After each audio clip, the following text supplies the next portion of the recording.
Yeah. Hello, everyone. Welcome to Stories from Around the World. I'm Shawn. And I'm Ruha, and we're here at Labyrinth Books in Princeton, New Jersey. This book is entitled Old Rock is Not Boring. Old Rock had been sitting in the same spot at the edge of a clearing in the middle of a pine forest for as long as anyone could remember, and even before that.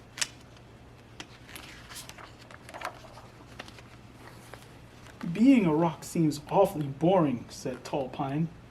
You sit in the same spot day after day, said Spotted Beetle. It's a very nice spot, said Old Rock. Don't you want to go anywhere? Asked Hummingbird.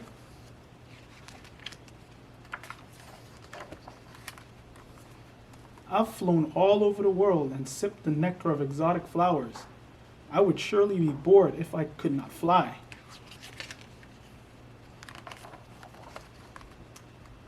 I flew once, said Old Rock. Gosh, said Tall Pine. How? Asked Spotted Beetle. Rocks don't fly, said Hummingbird. Old Rock told them about the time in the beginning when darkness was all around. And then I erupted out of a volcano and soared through a fiery sky into the bright light of a new world. Whee! Look at that. Old Rock is flying. So it was just that one time, said Hummingbird. And now you're just sitting here, said Tall Pine. Being bored, said Spotted Beetle. I'm not bored, said Old Rock. Don't you want to see any more? Asked Spotted Beetle.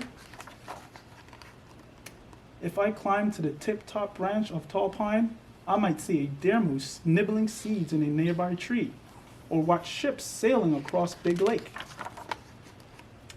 Old Rock said, I've seen a lot. Old Rock told them about the time a group of friendly dinosaurs lumbered by, munching every leaf in sight. Then, many years later, a not-so-friendly dinosaur came looking for a meal. Arrgh. Nope, I haven't seen her.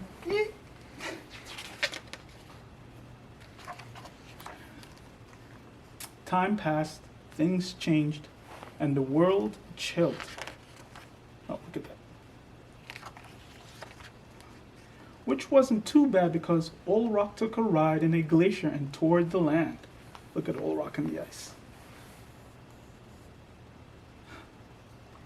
Oh.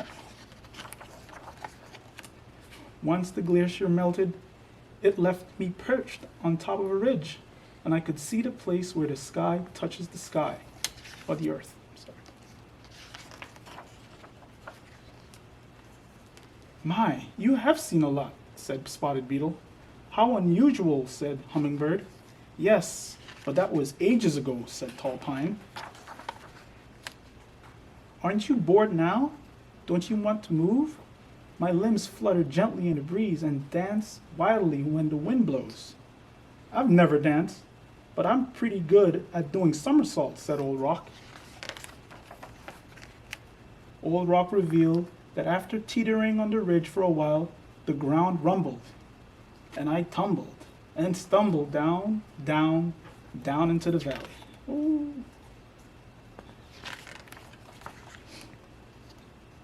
Grasses grew, mastodons roamed, and lakes formed. These are mastodons. I never knew rocks could move like that, said Tall Pine. I wish I could have seen those things, said Spotted Beetle. What happened next? Asked Hummingbird. A pine forest sprouted up around me. One day, a strong breeze shook a pine cone loose. From the pine cone, a seed fell onto the forest floor. I watched the seedlings grow to be tall pine, who danced in the wind and keeps me company. Sometimes a spotted beetle wandered around along to report all that he sees. And every so often, the loveliest hummingbird stops to rest after a long flight, and she describes the amazing places she visited. It's a very nice spot, said Old Rock. Yes, it is, agreed Tall Pine. Very nice, said Spotted Beetle. Not boring at all, said Hummingbird. At the end.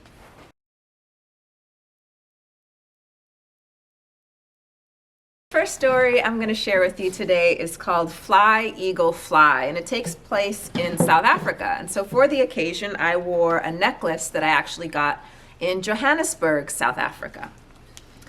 A farmer went one day to search for a lost calf.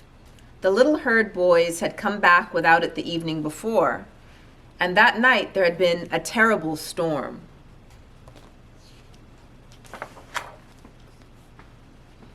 He went to the valley and searched. He searched by the riverbed. He searched among the reeds, behind the rocks, and in the rushing water. He wandered over the hillside and through the dark and tangled forests where everything began, then out again along the muddy cattle tracks. He searched in the long thatched grass, taller than his own head. He climbed the slopes of the high mountain with its rocky cliffs rising to the sky. He called out all the time, hoping that the calf might hear, but also because he felt so alone. His shouts echoed off the cliffs. The river roared in the valley below. You can barely see him in the grass. He climbed up in a gully in case the calf had huddled there to escape the storm.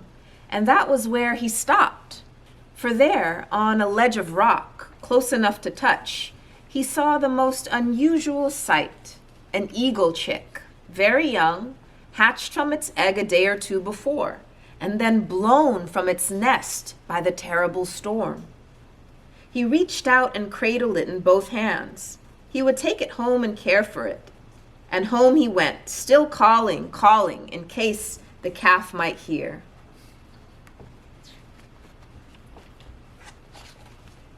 He was almost home when the children ran out to meet him.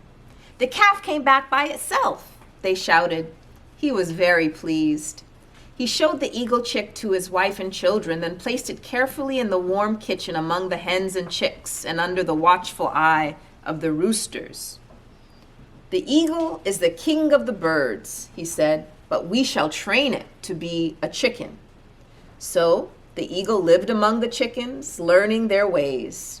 His children called their friends to see the strange bird, for as it grew, living on the bits and pieces put out for the chickens, it began to look quite different from any chicken they had ever seen.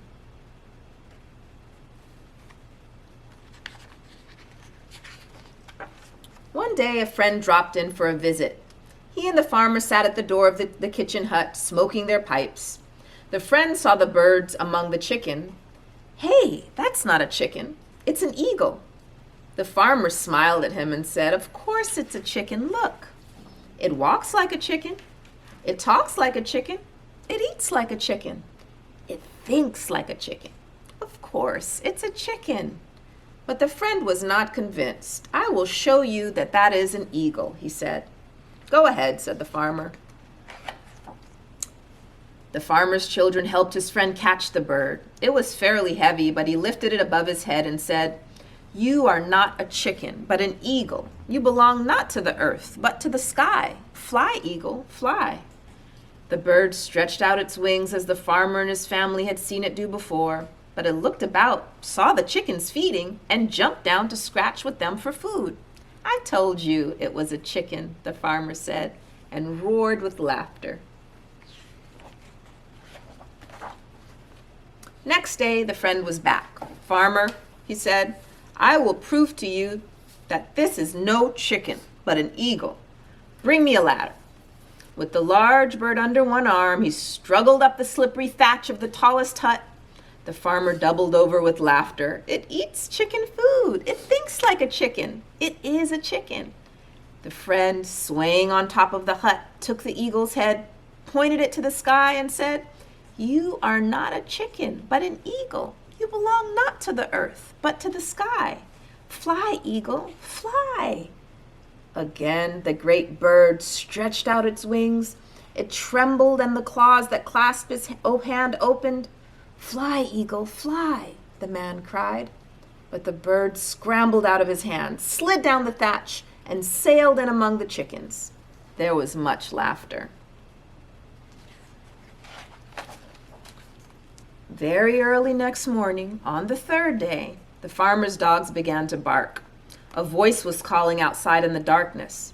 The farmer ran to the door. It was his friend again.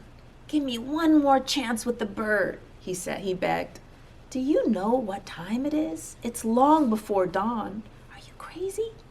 Come with me. Fetch the bird."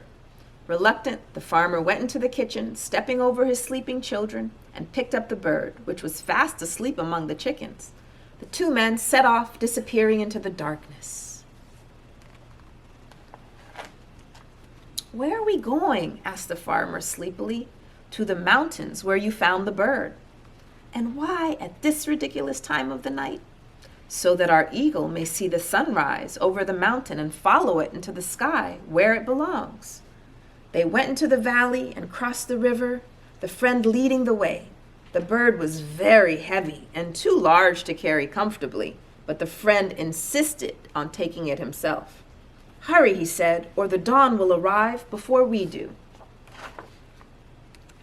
The first light crept into the sky as they began to climb the mountain. Below them, they could see the river snaking like a long, thin ribbon through the golden grasslands, the forest and the veld stretching down towards the sea. The wispy clouds in the sky were pink at first and then began to shimmer with a golden brilliance. Sometimes their path was dangerous as it clung to the side of the mountain, crossing narrow shelves of rock and taking them into dark crevices and out again. They were both panting, especially the friend who was carrying the bird. At last he said, "This will do." He looked down the cliff and saw the ground thousands of feet below. They were very near the top. Carefully, the friend carried the bird onto a ledge of rock. He set it down so that it looked towards the east and began talking to it. The farmer chuckled. It talks only chicken talk. But the friend talked on, telling the bird about the sun, how it gives life to the world, how it reigns in the heavens, giving light to each new day. "Look at the sun, eagle, and when it rises, rise with it. You belong to the sky, not to the earth." At that moment, the sun's first rays shot out over the mountain, and suddenly the world was ablaze with light. The golden sun rose majestically, dazzling them. The great bird stretched out its wings to greet the sun and feel the life-giving warmth on its feathers. The farmer was quiet. The friend said, "You belong not to the earth, but to the sky. Fly, eagle, fly." He clambered back to the farmer. All was silent. Nothing moved. The eagle's head stretched up. Its wings stretched outwards. Its legs leaned forward as its claws clutched the rock.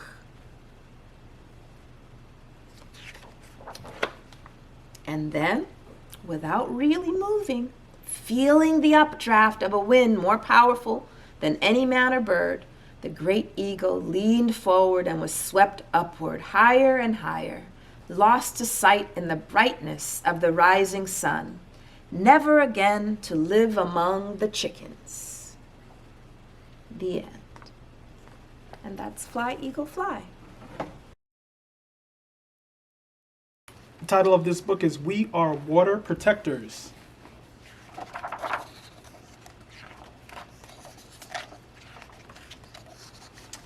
Water is the first medicine, Nikomi told me. We come from water. It nourishes us inside our mother's body, as it nourishes us here on Mother Earth. Water is sacred, she said. Look at the baby inside the mother's belly. We stand with our songs and our drums. We are still here. The river's rhythm runs through my veins, runs through my people's veins. My people talk of a black snake that will destroy the land. Look at that, the black snake. It's actually oil pipes.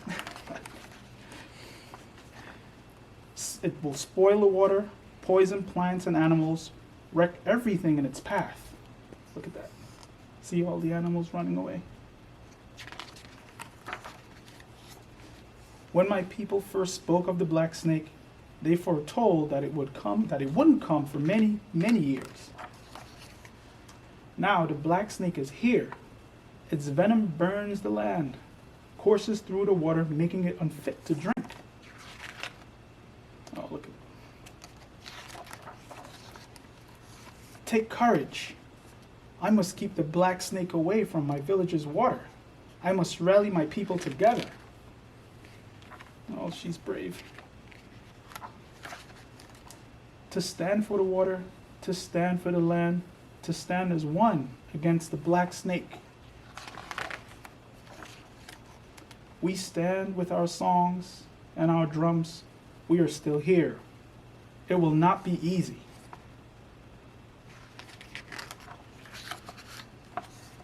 We fight for those who cannot fight for themselves, the winged ones, the crawling ones, the four-legged, the two-legged, the plants, the trees, rivers, and lakes. The earth, we are all related. Look at all the animals.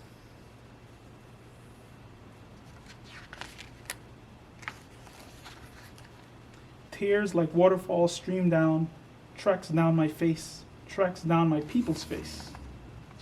Everyone is crying because the land is being spoiled by the black snake. Water has its own spirit, Nakomi told me. Water is alive. Water remembers our ancestors who came before us, she said. We stand with our songs and our drums. We are still here. We are stewards of the earth. Our spirits have not been broken. We are water protectors. We stand. The black snake is in it for the fight of its life. Look at that. The end.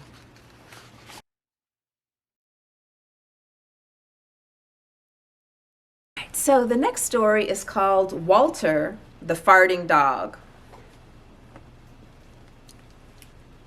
Betty and Billy brought Walter home from the dog pound.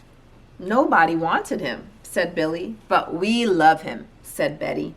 Well, he smells awful, said their mother. I think you'd better give him a bath.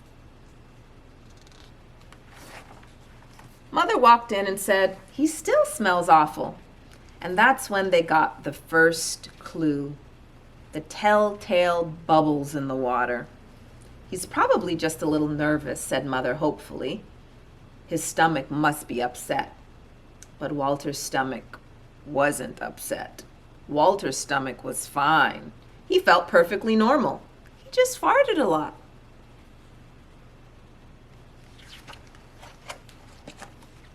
He did it when he bathed. He did it when he played with Betty and Billy. He did it when he walked around the house. He did it in the dining room. He did it in the kitchen. He did it in his sleep. That dog farts morning, noon, and night, said Father. He can't help it, Daddy, said Betty and Billy. They didn't mind Walter's farts. So what if he farts, Billy said to Betty when they were alone in their room with Walter. Betty agreed. Walter agreed too. He sat there, looking innocently around and farting. Take him to the vet, said Father. Farting, said the vet, or rectal flatulence, as we say in the medical profession, and prescribed a change in diet.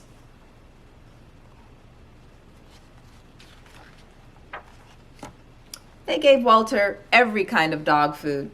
He farted. They tried him on cat food. They gave him hot dogs, hamburgers, and lettuce and tomato sandwiches. They gave him fried chicken. They gave him rabbit food. They made him a vegetarian. No matter what the dog eats, he turns it into farts, roared Father.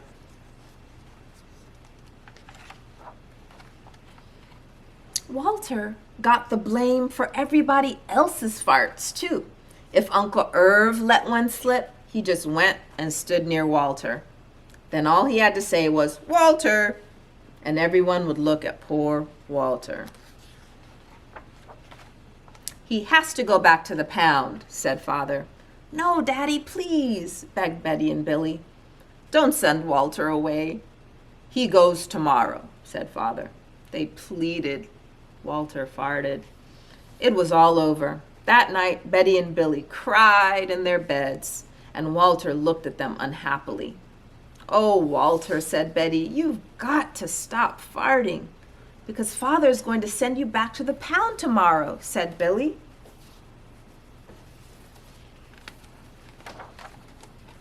Walter knew how serious the situation was. He'd never see Billy and Betty again. He resolved to hold in his farts forever. When Betty and Billy fell asleep, he walked down to the kitchen to see if there was anything around to eat. He managed to open the cupboard door with his nose and found the 25-pound bag of low-fart dog biscuits the vet had prescribed for him, which had made him fart even more. Even though he knew they made him fart more, he couldn't resist. He ate the entire bag. Very tasty, said Walter to himself. Uh-oh. And then he went and lay down on the sofa. A gigantic gas bubble began to build inside him. This is going to be trouble, he said to himself nervously. He was afraid of what might happen if he let it go.